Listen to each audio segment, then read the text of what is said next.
Hey guys, it's Eric here and this is the Infinix S5 Pro unboxing and review.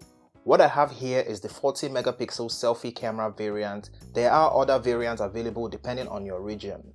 When you open the box, you're greeted with a smartphone. Let's go ahead and take out the sticker on the front and on the back. This is the violet color. It also comes in nebula black and quetzal cyan. We have the warranty leaflet, an envelope that houses the SIM ejection tool, X-Club card, a film screen protector, and a clear TPU case. Let's see how well it fits. This one lifts easily around where the pop-up camera cutout is, and I feel like that could compromise your phone's safety in event of a drop. In the bottom compartment, we have a standard 10-watt charger, a micro USB cable, and a pair of earphones. On the front, you have a 6.53-inch Full HD Plus IPS LCD display with 19.5 by 9 aspect ratio. The motorized pop-up houses a 40 megapixel selfie camera. We also have a blue LED that indicates when a charger is plugged in.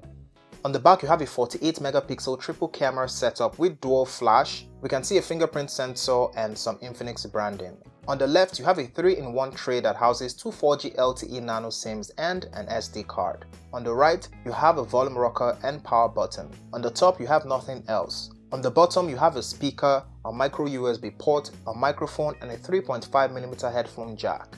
The Infinix S5 Pro shiny back and frame are made from a polycarbonate material. It is quite the fingerprint magnet. It's no lightweight, but it's not too heavy either.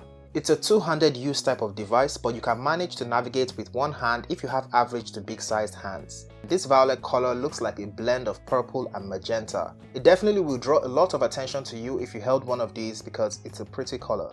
The S5 Pro doesn't have a notch or a punch hole, and your viewing experience here is uninterrupted. Not to mention, you can watch content in 1080p unlike the Note 7, which is capped at 720p.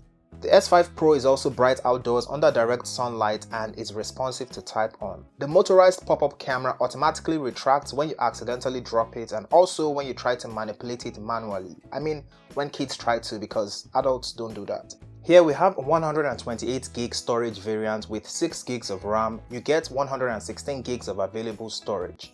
We're running on Android 10 with XOS Dolphin version 6.0 slapped on top of it. I've pretty much gone through all there is to know about XOS Dolphin features in my Note 7 review. I'll be linking that up above and somewhere in the description. What is new here is the two animation options for that pop-up camera as well as the option to turn it off. We also get DTS sound tech here. Infinix S5 Pro uses the Helio P35 octa-core CPU clocked at 2.3 GHz, and while it isn't anything like the newer, faster Helio G70 on the Note 7, it will handle the average user's everyday tasks, and by that I mean utility apps, social media, calls, and messaging. The fingerprint sensor isn't the fastest, and the same can be said for the less secure face unlock, which of course has to pop that camera out first. On the plus side, it works in every type of lighting, so in absolute darkness, you're good to go.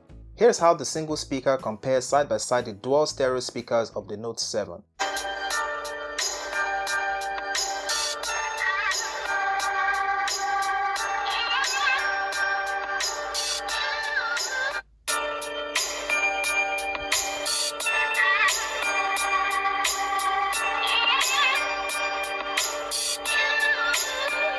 When it comes to gaming, as usual I played PUBG on balanced graphics and medium frame rates, the highest PUBG setting for this phone. It ran pretty smoothly, no frame drops or lag. Of course, with this setting, enemies are more likely to do some damage before you even get a chance to fire. Unlike the Note 7, it isn't built for graphics intensive gaming. The Infinix S5 Pro is powered by a 4000 mAh battery, and I put it through my usual battery test. I got through a full day of using mostly social media apps and 2 hours of PUBG all on Wi-Fi. This gave me 10 hours of screen on time with 11% left to spare. It took me 3 hours and 20 minutes to charge from 0 to 100%. It does not support fast charging. The Infinix S5 Pro's camera interface is quite the learning curve. Infinix used the wide-angle lens and removed the wide-angle mode. You also get the option to switch the selfie camera to 40 megapixel. I guess that makes the default 10 megapixel.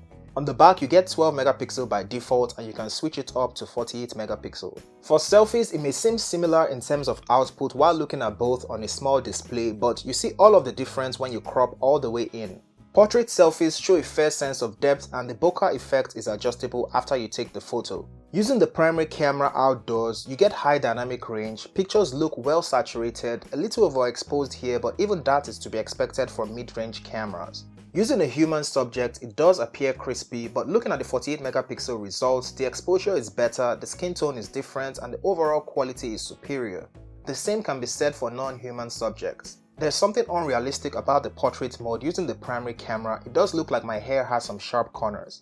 Now let's go inside. We get above average mid-range quality. With indoor lighting, the selfie camera captures more light and details than the primary camera. The S5 Pro selfie is over 10 megabytes large, but that doesn't necessarily mean it holds a candle to the 60 megapixel shot of the Note 7. There is no front firing flash on here, and the screen flash just makes me look like a corpse. It records videos in 1080p for the front and back camera.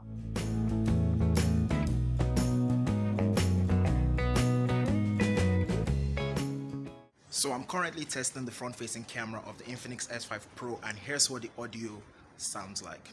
The Infinix S5 Pro is definitely an upgrade from the S5, especially the camera output, and if you wish to see a comparison, leave a comment below. It has some features that I wish the Note 7 did, like the 1080p brighter display, and doesn't have some features that the Note 7 has, like the gaming CPU.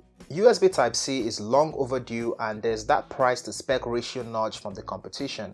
The Infinix S5 Pro is priced at 96,000 Naira, which converts to $210 for the 128GB variant, and 79,000 Naira, which converts to $170 for the 64GB variant. I'll be leaving information about availability in my pinned comment. If you enjoyed this video, please give it a thumbs up and share it. Also follow me on Twitter and Instagram to see what I'm up to. Do subscribe for more videos like this, as it will mean a lot to me, and I'll see you in the next one. Peace.